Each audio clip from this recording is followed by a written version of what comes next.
I got Hi there. Welcome to Creation Station Monthly. I'm Bob from Creation Station. This is our monthly show where we talk to two creative people in a field and get a feeling for how they got into there, what drives their passions, why are they creative in that particular endeavor. This month, we're going to be talking about architecture. And I know you're like, wait, Bob, how are you going to do architecture? I can't do architecture on my own. Wait till you see our guests. We have Miss Stephanie Dunn, who is a senior designer at Cadence, which is a landscape architect firm here in Fort Lauderdale. Welcome, Stephanie. Thanks for having me, Bob. And we have Jesus, who is junior in high school, correct? Senior. Senior. You did make it to senior. Mhm. Okay, great. I'm sorry. Yeah. I had the difference in okay. there. Mhm. And you're studying architecture, and you've actually got a project that you've already completed. We're going to come back and talk about that one soon. That's really fun. Yeah. But Stephanie, I want you to lead us off here. Give us the nutshell. Who are you, and why in the world did you get into landscape architecture in the first place? Yes. So, I mean, I'm so grateful to be here. And when you sent me the questions and kind of what this talk was about, talking about creativity, that really is what kind of led me to where I am. And it was nice being able to reflect back on kind of growing up and what kind of guided and shaped me. But ultimately, from my childhood experiences, I decided at 11 years old I wanted to study architecture. So I actually studied and went to school for that, got my bachelor's of architecture from FAU in 2014. And then while I was in my final year of school, I met some landscape architects and they saw a presentation I did and said, hey, you should really be doing landscape architecture, not architecture. Do you want to come intern with us, get some experience? And that's when I met the people of Cadence and got some professional experience. And I've been here now at my job for 9 years. So that's how I kind of landed here, but with my architecture background. That's cool. Jesus, fill us in. Now you're one of our young people on the show here to tell us you're getting started. Tell us about what's driving you towards this field. So I'm in my senior year of architecture, so I've been doing it around 4 years. And around my freshman year, I actually did have this point of whether I really wanted to focus on this career or if I wanted to switch on to something else. And I think what really drove me in was I had gone to this college campus back freshman year over the summer, summer beforehand, where I went to it was Rollins College here in Florida, around I think Upper. And I was in a gifted program called Duke Tip, and I joined the architectural program over there in the college for around 3 weeks. So I had my own dorm. I did a bunch of things, and what we did up there was you did that as a freshman. It was the summer year. Man, it was actually did you get that, Stephanie? When you were a freshman, did you get a dorm? Holy cow! No, that is awesome. It was the summer right before my freshman year, actually. So right after middle school, because I'm a skipper. I'm what they call a skipper. I skipped from 7th grade to 9th grade, and so on the summer in between, I got invited to that event over in Rollins. So it was right before my freshman year, and it drastically helped me make my choice for what program I wanted to go into when I went into my freshman year at Inlet. And it led to architecture, because over there it was just 3 weeks of I was studying architectural programs. I learned a bunch of different types of engineering, civil engineering, architectural engineering, stuff like that. And it was really cool. One of the coolest things I've ever experienced. I learned how to do 3D projects. We built a bridge made out of wood, like a small bridge. I think mine was able to hold up 9 pounds of sand, and then it broke. But it was still really cool, and it was a really fun project. And so when I got into freshman year, I said I really want to do this as a career, and I've been enjoying it so much so far. Stephanie, tell us about that? You said you did architecture at FAU, Florida Atlantic University, although nowadays everybody knows that name from the thanks to basketball, right?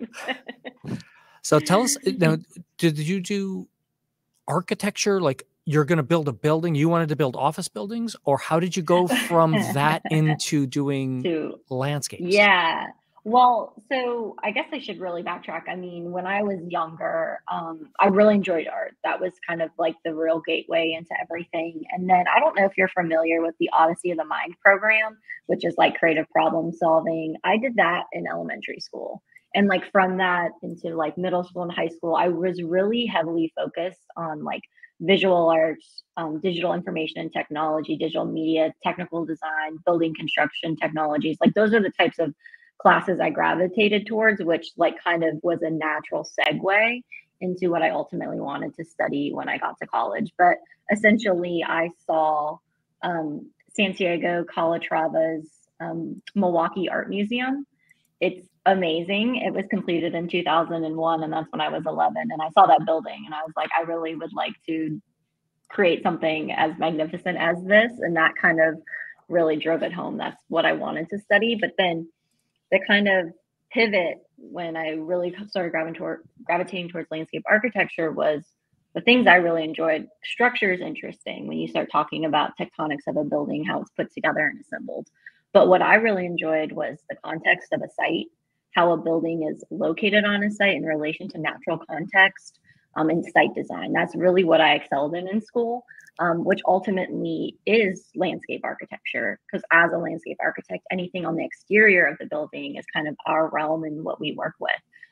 So instead of, and also I have a passion for the outdoors. So it kind of was a natural transition of, architects work with brick and mortar, glass and steel to create space.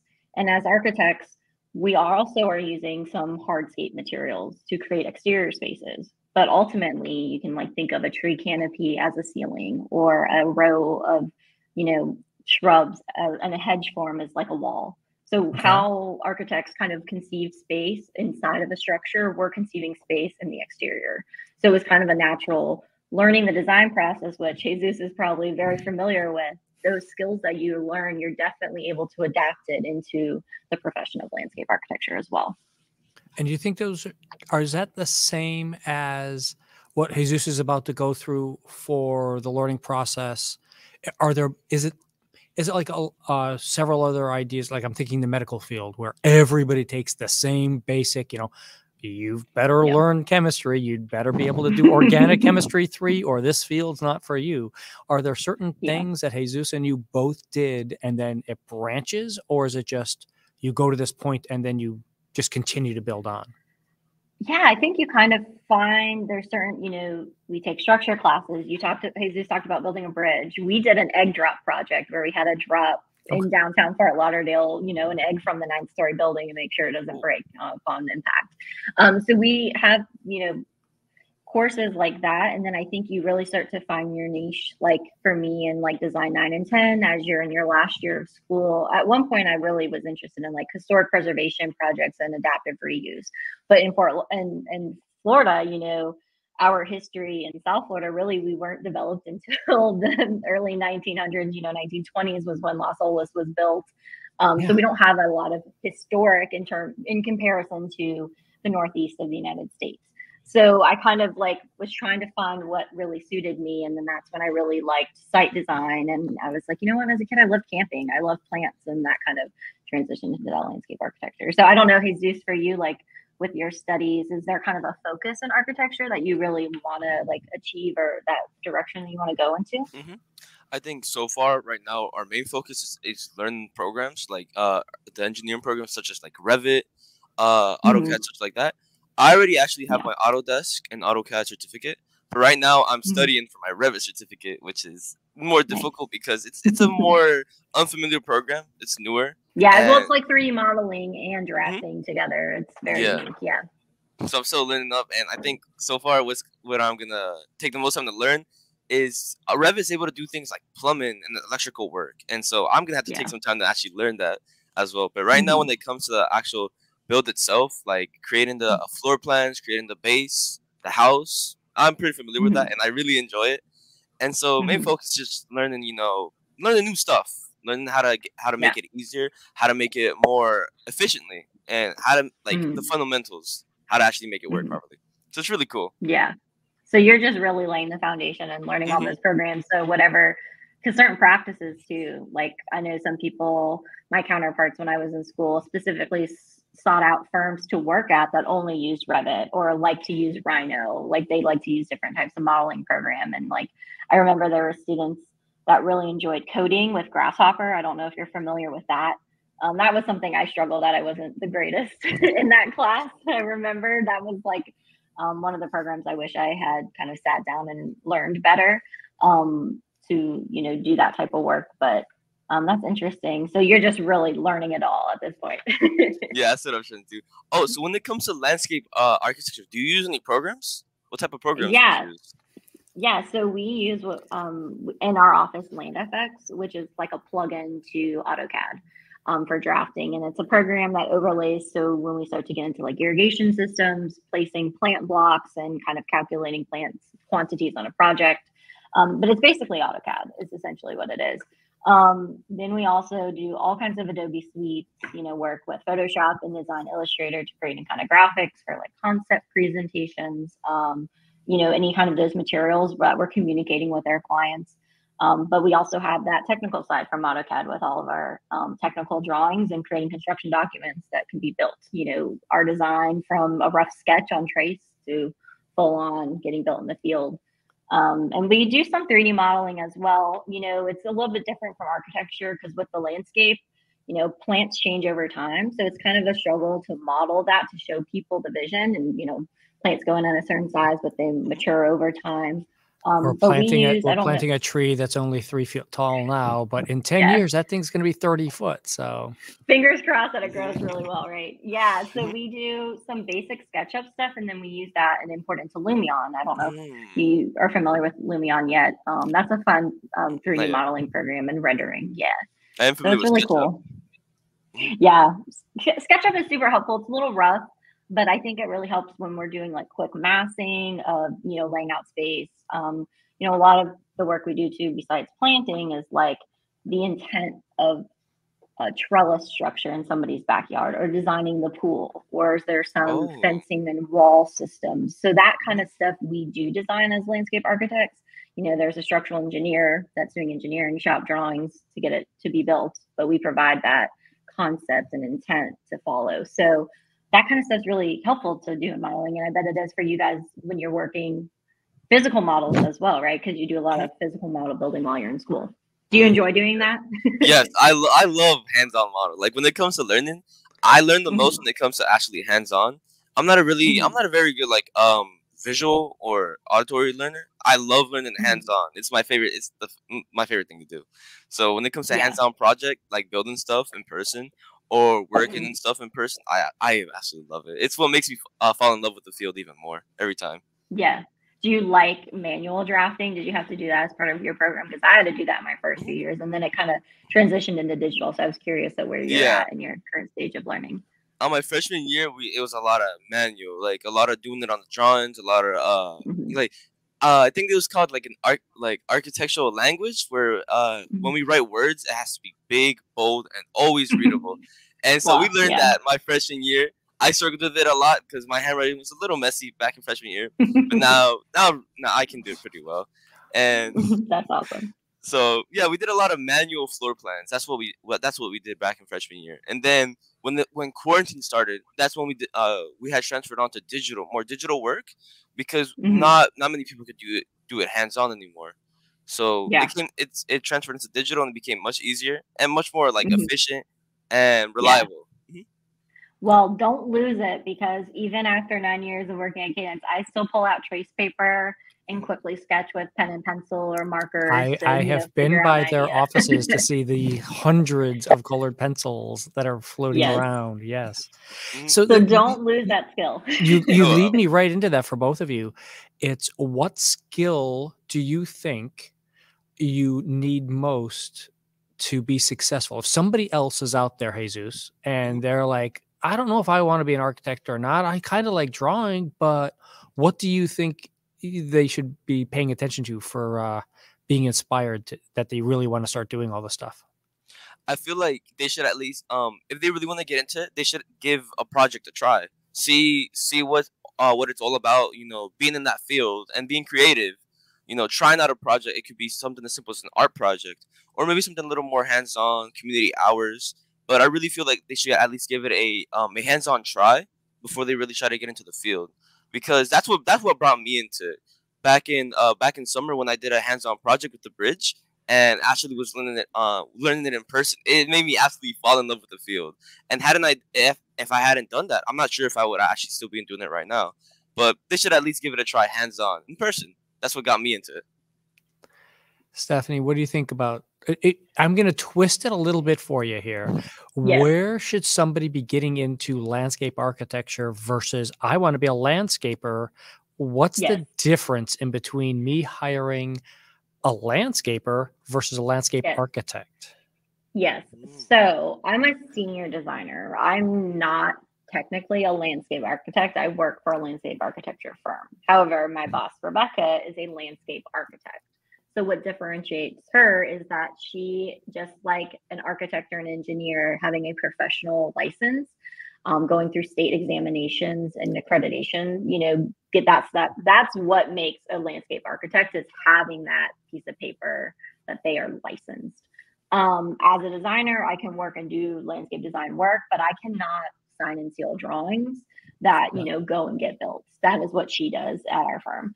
You know, her sign and seals on those things. She says, I've looked at this can be built the way that it's been designed. You know, that's her doing that. So with that, in regards to a landscape designer that might work for a landscaping company, they're similar to me. They don't have that license. They might have different type of experience. They might not have had any kind of experience in the world of landscape architecture, but maybe they're really good at just designing, you know, with plants, material, maybe not so much the hardscape and those kinds of other elements that I was discussing before.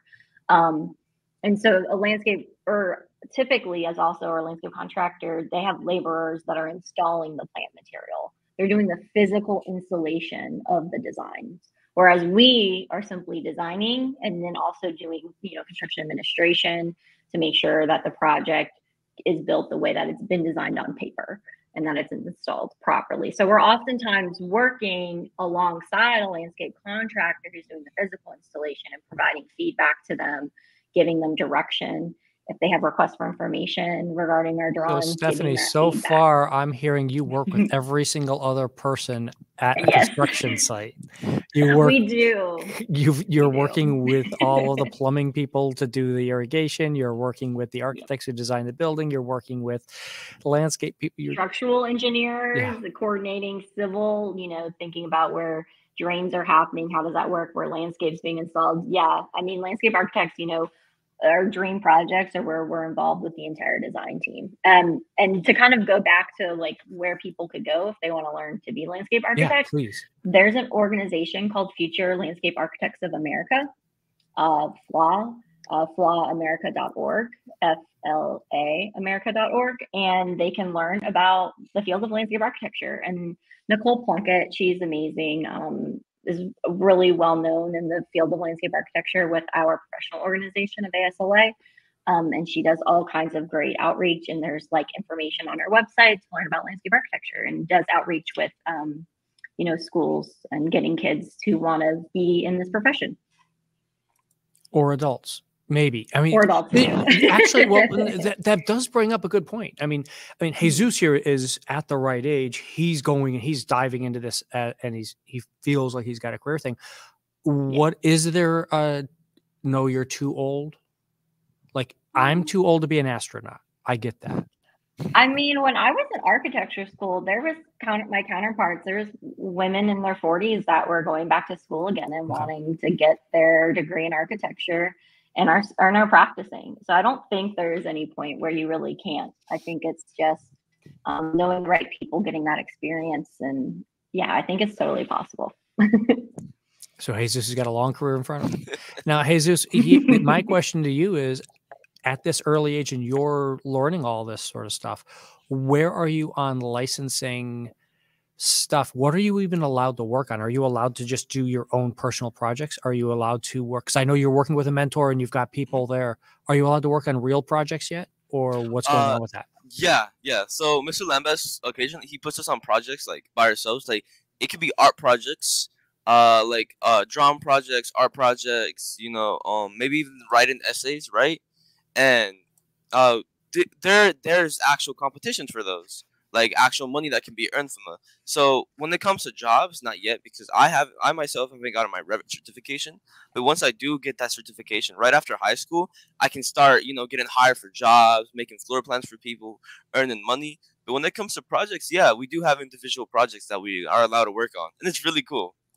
That is very good. Mhm. And now what else, what kind of projects are you starting on? I've heard this rocking horse thing Mhm. from him. Tell us about what that is. So it was this Trojan horse down in City Place downtown, near the block. And so basically, what it's all about is it's these metal horses that were designed by kids actually. So the designs, there were surveys given out to kids centers, youth centers, right? And kids drew the horses, how they want the horses to look, and you can use the imagination for how kids make them look. Some give them horns, some make them really fat, some give them a lot of circles. And so what the architects did is they actually brought those designs to life. They actually made them like fully out of metal. And there was this one that I found very funny. It was this horse that was made that had a lot of circles on it, a lot of dots that a kid had drawn, and the architect had to put every single circle onto it manually, just fully made out of metal. And it took a lot of time, but it came out looking wonderful. That's pretty cool. But basically, so it was architecture into sculpture. it was made out of metal, like it was fully molded, and then I had helped on put the wheels on the horse because we had pushed it around. And basically, what the whole project was about was these Trojan horses were used as like a means for what the citizens wanted, for what the people wanted. We would pass around when we walked past people. We would explain to them what the project was, and it basically was we would give them this piece of paper or a letter, right? And they would write on the letter their dreams for the city, what they wanted West Palm Beach or the downtown City Place to look like, and then they would put it onto the horse like it was a little messenger. And so that's what the project revolved around, and we pushed it all around City Place. So what you're describing is tactical urbanism and placemaking. That's awesome. So as Lindsay architects, okay, Steph. That's what we try to do. Now I need you to explain it. Practical urbanism. Let's get you two urbanism. Tactical. Okay, you two understand that. Explain this to me and the others. So tactical urbanism it was like a movement for like in urban settings for like these kind of impromptu events or things to kind of trigger community engagement.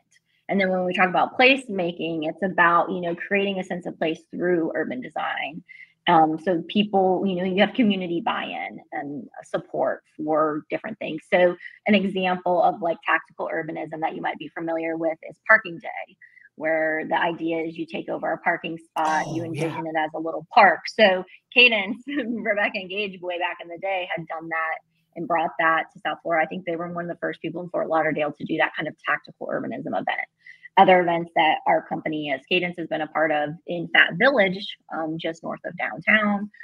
They did Revel on the Block and Better Block. They were like two different community events. And the point of the event was to get people to envision what a different type of streetscape would look like. So there was community input and kind of what Jesus is talking about, like planters that have wheels that can move, seats, benches that can move, and people would, come to the events and then just and it was like reimagining what this could be. So this was a tactical urbanism project that we had been a part of.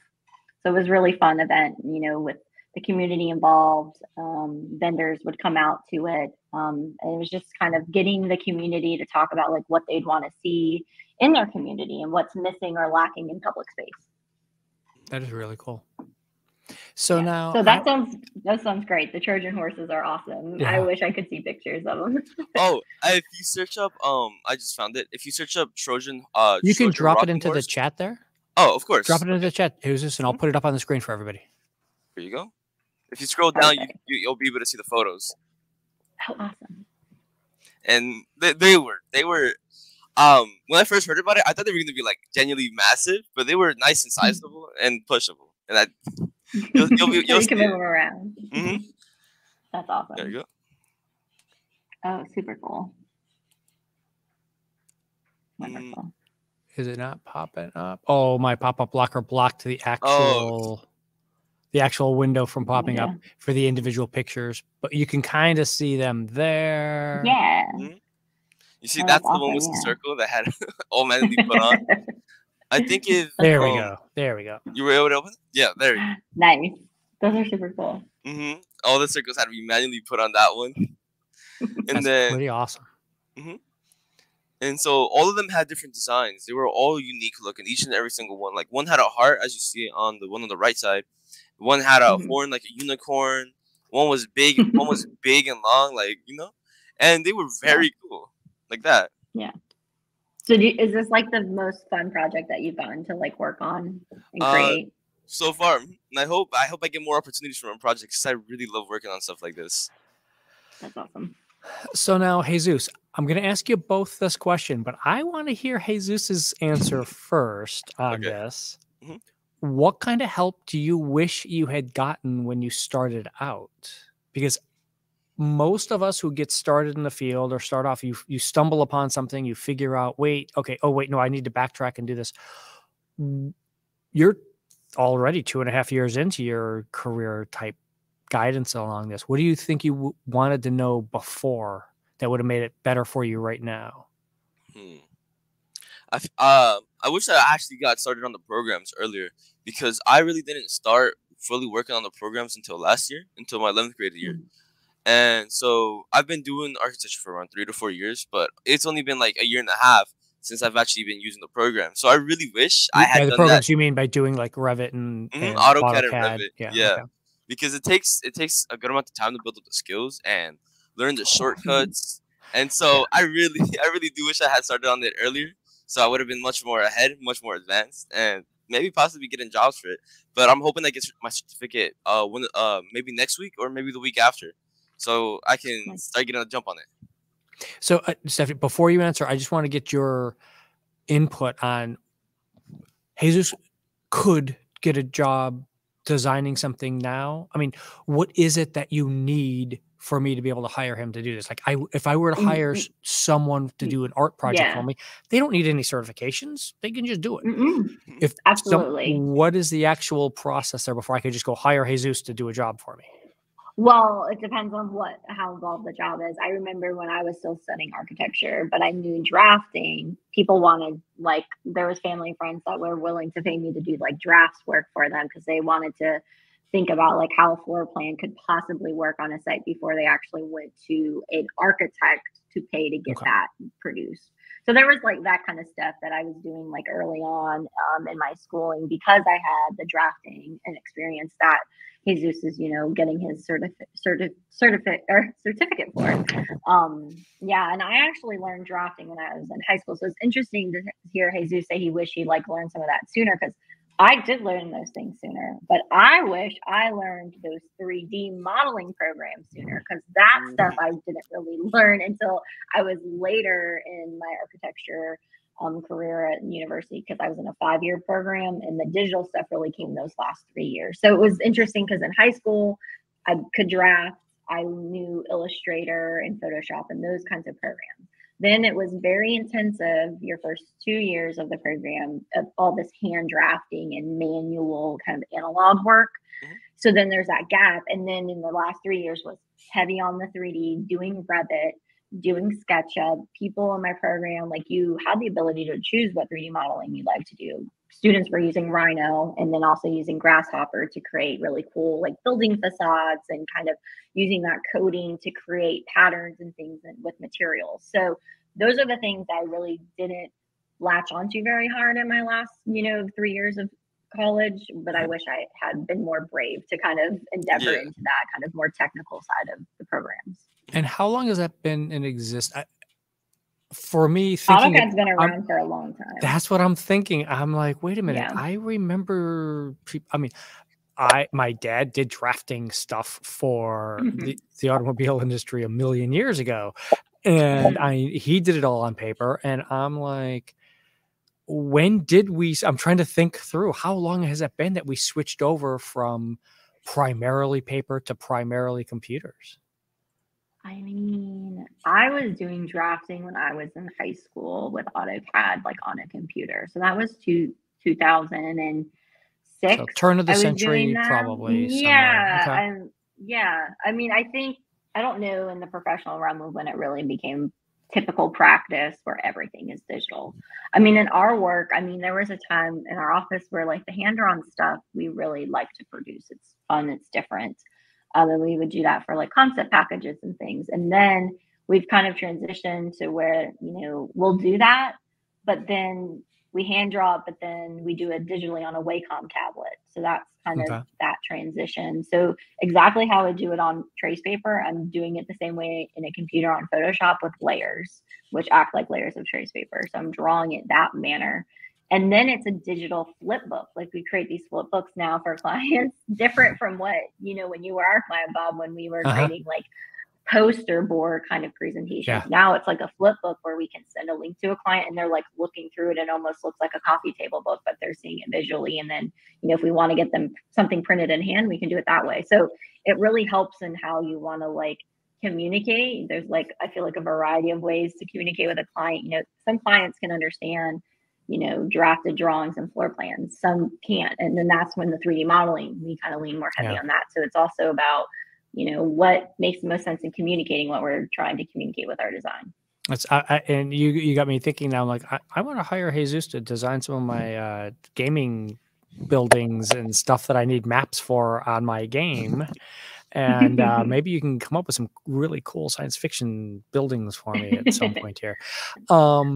Jesus answered our next question already about what project he's most proud of with his things there. But tell us, Stephanie, you didn't get a chance to tell us. Go ahead and brag. Tell us about a really cool project that you did. Well, one of my favorite projects that we've done most recently is we did a native plant demonstration garden in Indian River County, Florida. We were hired by Pelican Island Audubon Society. They needed a landscape architect because the demonstration gardens on county land. So the county said, hey, we want to make sure we have a professional working on this. We want a licensed landscape architect. So they came to us at Cadence and said, hey, can you help us design, a garden basically to show off the power of native plants? And specifically with Audubon, they have an initiative called Plant for Birds. So a lot of the planting, we know native plants are ecologically beneficial to all types of wildlife, and also kind of specifically curtailing it to birds since we're partnering with them on this project. And they were able to get a ton of different types of grant money. They also got donations and were able to build this native plant garden. So I went out on site. I think they have a YouTube video of the garden being installed and pictures of it. They've won some awards through Audubon, Florida for it. So I'm really, really proud of that project because, we were hired for our professional expertise to help create the design, but then also physically being out there and volunteering to donate our time to help them plant it out with a bunch of volunteers. And we planted hundreds of plants over 2 days. And it looks great. And people, you mentioned earlier, who did the planting? Did you guys do the planting or did you hire? We physically had volunteers from Pelican Island Audubon Society. And then I was out there directing them. This plant goes here, this plant goes here. And we just planted it all over 2 days. Cool. So it's kind of, the stuff Jesus is proud of like this cool project of like community feedback and kind of direction, working on site with volunteers and kind of, we have the design on paper, but then there's things that happen in the field. Oh, yeah. We adjust, and it's just fun and neat to see that impact of something visual. And it's also in a county that's not as developed as like here in South Florida. So people are like seeing landscape architecture there, which they don't interface with as much as people maybe in South Florida in like this urban environment where, there's new buildings going up all the time with interesting streetscapes or these really unique urban parks with all kinds of amenities. They don't get to experience that as much per se. So it's neat to have this native plant garden that it's at a county building and people are going to get their permits for their homes and they're able to see all these native plants outside. And hey, I want that in my yard. Yeah. Yeah. So I'm really proud of that project. Cool. It's fun. And Jesus, I want to come back to you on this one. For what do you think the rest of the world, and you probably have had your fellow students talk to you about this, what do they think about architecture overall and you in particular getting into this kind of thing? So I have friends in the program who are with me, and we're all very passionate about it. Every project I've worked on, they've worked on it with me as well. And so we're kind of like a group. We help each other. If one of us can't do something, we support the other. If one of us doesn't know how to do something, we teach them how to do something. And so it's very good. it's very constructive as well. And it's very helpful. And then friends outside the program, they're very supportive. Like when I told them how I was going to do an event like this, they were very proud of me and very supportive about it as well. Cool. And we're giving me more confidence and readiness and prepping me to actually be able to do well on events like this. And so when I let my friends know when I have projects outside, big projects, they're always very proud and very supportive of me. And it's for a very wonderful community. Makes me really happy. What do you think about people when you tell people I'm going to be an architect? Because you're passionate and forceful about this. You're going to be an architect. Do you have people, your family and friends, or other people at school who are saying, "Well, wait, you're way too young to decide that yet. You need to just slow down there, young man." Yeah, I've definitely had people. No, thankfully nobody in my family. My mom's very supportive about it.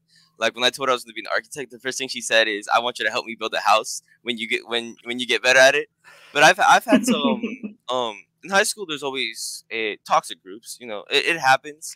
And so early on freshman year, there were some toxic people that I had known that they weren't confident about it. They were like, "Oh, you should do something else. You should do something easier." But there's no point in listening to people like that, especially if it's something I'm passionate about. And so, so far I've been proving them wrong, and very happy. Cool. How about you, Miss Steph? What was the question again?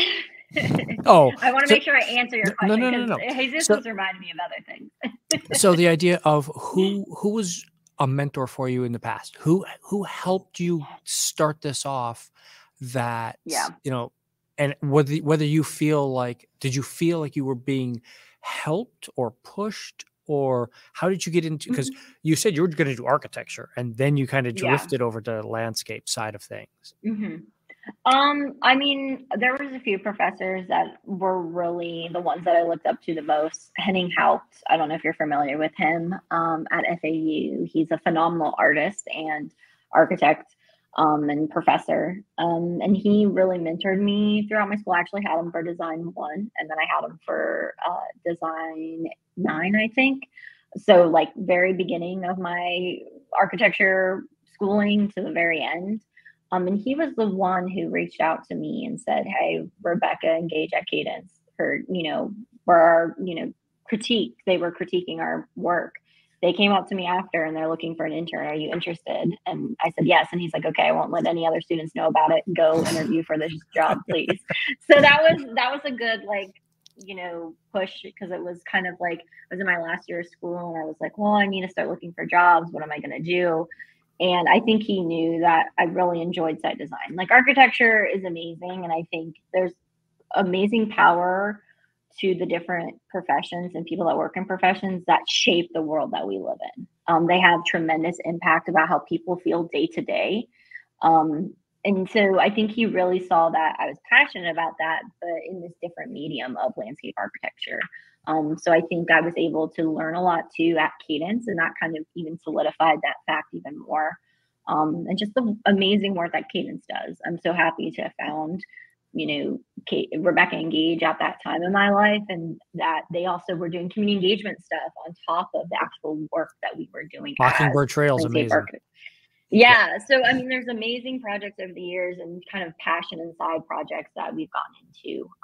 So yeah, I don't feel like I ever made the wrong choice. And I just my family, I think at one point after I graduated, was like, even though you're doing landscape architecture, you're still going to be a licensed architect, right? And I was like, okay, yes. And then I kind of petered off that. And now I'm hoping I can go and get my license for landscape architecture, because I have worked in a professional capacity. So even though I don't have a undergraduate degree in landscape architecture itself, I can still tell me about that. There's like a process for that. We did engineering a while ago. I think it's like 2 years ago on the show, and we had a good discussion about software engineers don't need any kind of license, but if you're going to build the building, you need, as an engineer, you need that license.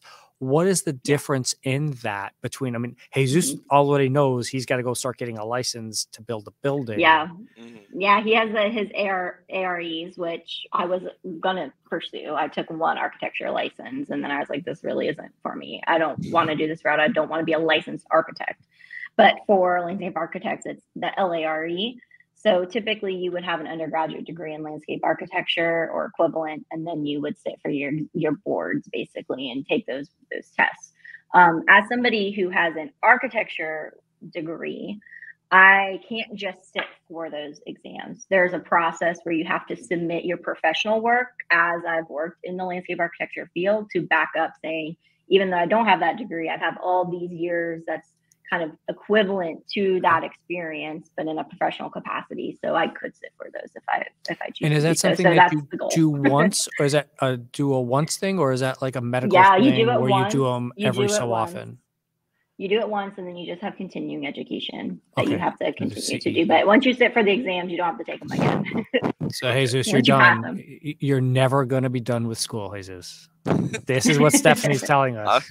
I'm ready. Yeah, architects have the same thing. They have the CEU credits. That's kind of common practice for these types of professional license, careers, that if you're going to have a license, you got to continue that education. So attending conferences, whether they're state or national conferences, those are ways to gain credits that you're learning still, even having your license in hand, and you have to keep up with those hours each year. I know Stephanie's got an answer for this one, so I'm going to go to Jesus first. Tell me about the difference in what you want to design where. Stephanie's already mentioned native plants, and I want to come back to the whole idea of like the different types of landscape stuff you have to do depending upon where you are on the planet. What about you, Jesus? I mean, you've already got a glimpse of this. What kind of stuff do you want to design, or where do you want to design it? That's a good question. I mean, let me think about it for a moment. So far, what I've made in West Palm Beach, and usually they're like city based, right? Very urban based, for a big population, for big groups, and so maybe individual, like more individual works, like something more like, I don't know, something kind of sort of unrealistic. Have you ever seen those videos about people who like quite literally like constructed like exoskeleton suits? Yeah. Or I did a thing on the tech show about Yeah. that like 3 weeks ago. Yeah. They're awesome. They make these big projects, and so doing something like that seems awesome. Something a little different from big projects for city places to something more individual for maybe me, for one of my friends, one of my family members. Maybe something even for my mom, like building her a house, like actually being able to make a floor plan for a house, saving up the money, being able to do it itself. Stuff like that is things I'm very interested in. I want to give it a try sometime in the future. Do you want to stay in South Florida, or are you looking worldwide? Where on the planet do you want to design for? Oh, Do you have that? That's a good question too. That just occurred to me about what kind of influences are there in your architecture school stuff? Because I mean, I have friends, because I do a lot of mapping stuff for my game. I have friends who do architecture in Bahrain, which looks extremely different than what somebody who does something in New York or Boston, and looks very different than South Florida. yeah. What kind of where are you getting those kinds of influences in your school already, or tell us, Jesus? Early on, I think it was 10th grade, 11th grade. Even now, we do look at architecture from other areas, like architecture in Italy, or maybe Roman architecture, maybe even how they did architecture back in the past. Like, we look at different architectural groups, different styles as well, and we try to study on it, how they made it, like why it's so unique, why it's so like beautiful to look at. And so we also try to develop our own style as well, following examples, and obviously, making it realistic so it works. They're trying to follow styles and creating our own flair, our own like spice to it, and it's very cool. Something I definitely enjoy as well. Cool. Yeah. So, Miss Stephanie, tell me, how concentrated is your knowledge for South Florida? Because looking on the Cadence website, I mean, you as a company, you guys have done projects. I mean, I saw Texas and all over Florida. And did I spot something like in the Bahamas or Georgia? It There's was some Georgia. early Okay, work there you in go. the Yeah. Bahamas too that Rebecca and Gage were doing early on with their hospitality. So how does that background. transfer around for what you've studied, what you've done, to be able to just like, hey, I really love Cadence. I want you to come up here to Michigan and build me a garden. Yeah, I think we talk about it all the time. It really is the passion of the people that work here. With our project in Texas, it was like, okay, we got to learn the native plants of Texas. And so some of those native plants here in Florida are actually also native to Texas. So there's a little bit already there, and we just kind of learn more. That's also about working with a team. I think for our project in Texas, we're looking to add an ecological restoration consultant to the team, so we can also learn from their work and collaborating with them to achieve the project goals. But really, I mean, a lot of my professional knowledge, a heavy bulk of our work is South Florida, and I grew up in Florida. And so really in 2017, having worked 3 years at Cadence, I was like, I need to learn more about these native plants. I need to know how this is going to impact my work. How can I infuse more of the native plants into our designs? How can we be more smart about how we're working with our project in terms of the natural system surrounding a site? So that's really when I dove into that, and I, am involved with Florida Native Plant Society. And then I've got your Instagram feed up here, because thanks. if you need pretty pictures to break up your feed, Stephanie has got it down for you. Thanks. Those are nice. So and part of this is like, so native plants is one thing, and Native Plant Society is about conservation and preservation of native plants and encouraging to preserve, when we can, these wild landscapes that exist in Florida, but also in areas where there has been development, how can we infuse native plants back into these urban landscapes? So that's kind of where us as landscape architects are fitting in that niche. And then it's kind of inspired me. I love hiking and botanizing and bird watching and kind of learning about natural systems. And so I also got my Florida Master Naturalist certification. That's some coursework that I did through the University of Florida, to get that certification to learn about natural systems in Florida. Because I think if you live here, everyone should learn about how our waterways work and Are we up to 4 certifications for you now?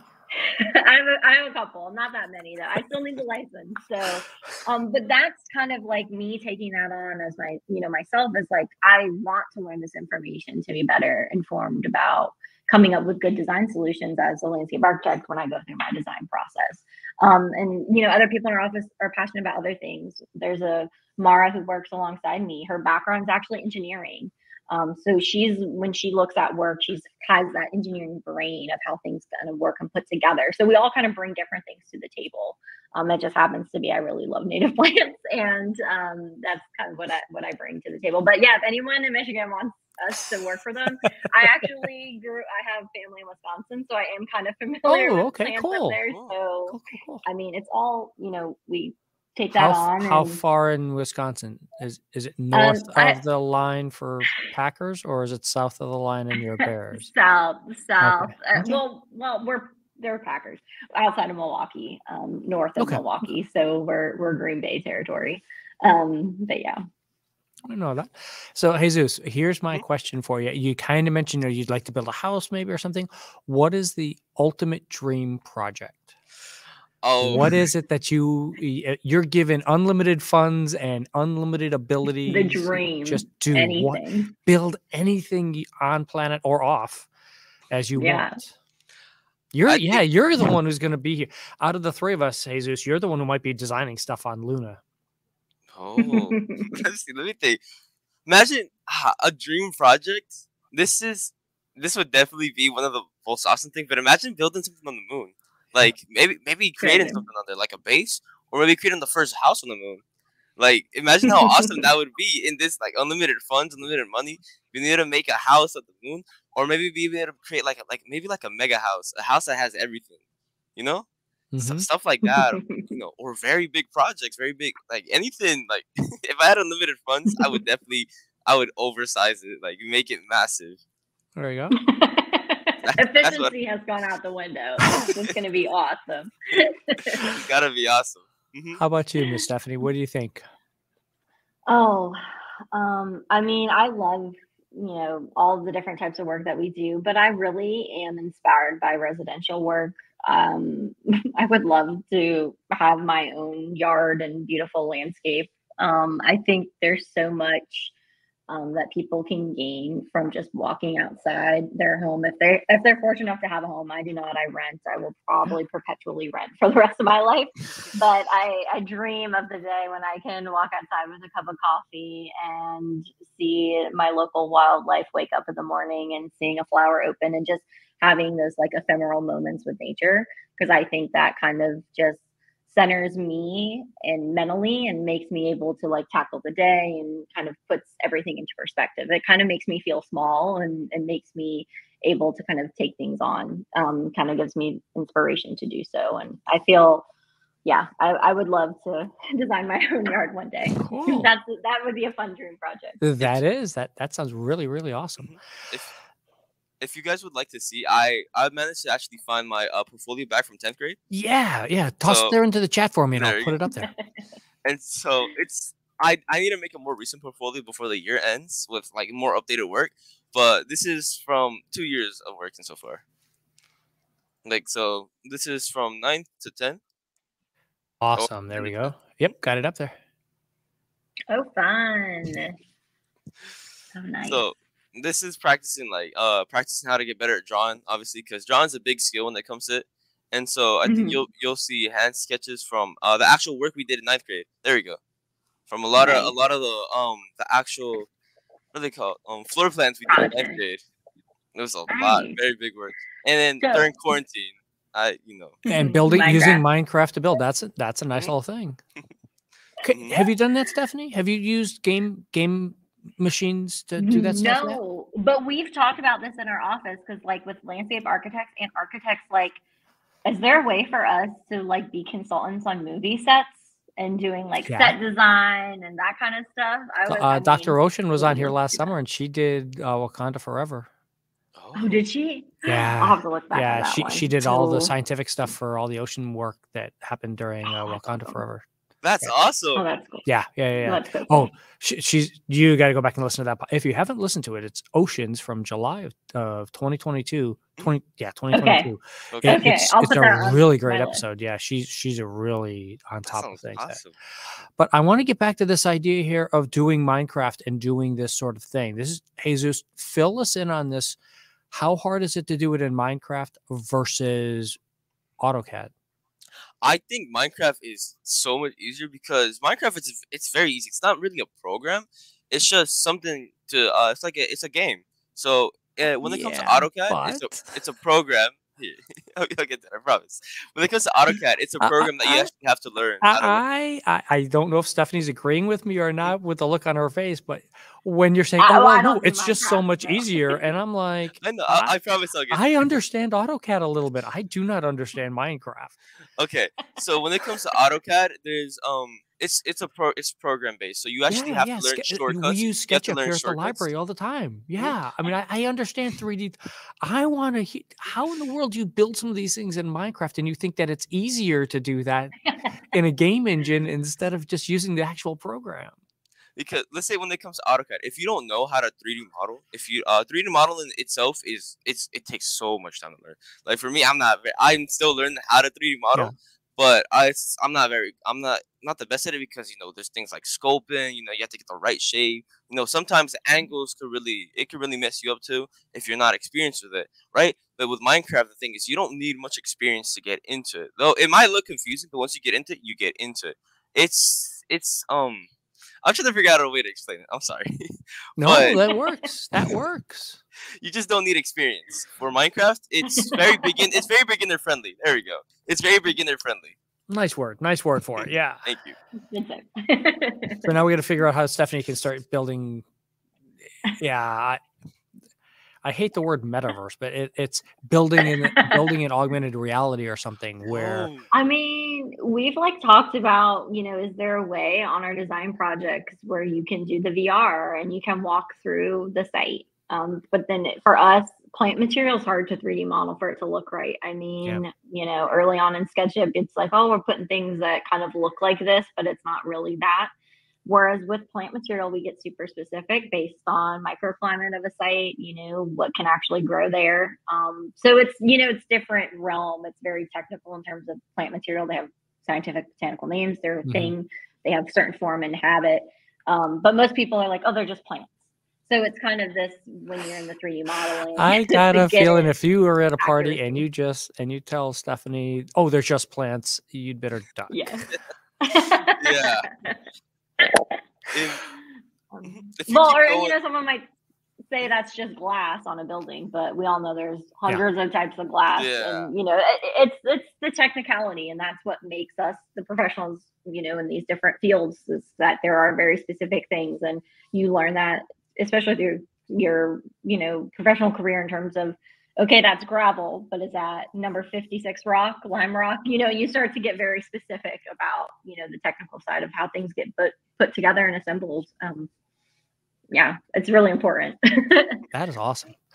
Well, we went through a whole hour already. So Oh, is that crazy? I know. We can just keep on going. I know. We only got to like 2/3 of the questions. So we will have to continue this at some other point in the future with you guys. It has been a lot that'd of be fun. lovely. Yeah. Let me throw up our final slide here. As always, if you need anything from our guests, you can reach out to us at creationstation@broward.org, and we'll have some of their websites into the show notes for you. Thank you very much, Stephanie and Jesus, for being here. We'll see everybody next month. Have a great day. All right. Thank you. All right. Thank you for the opportunity.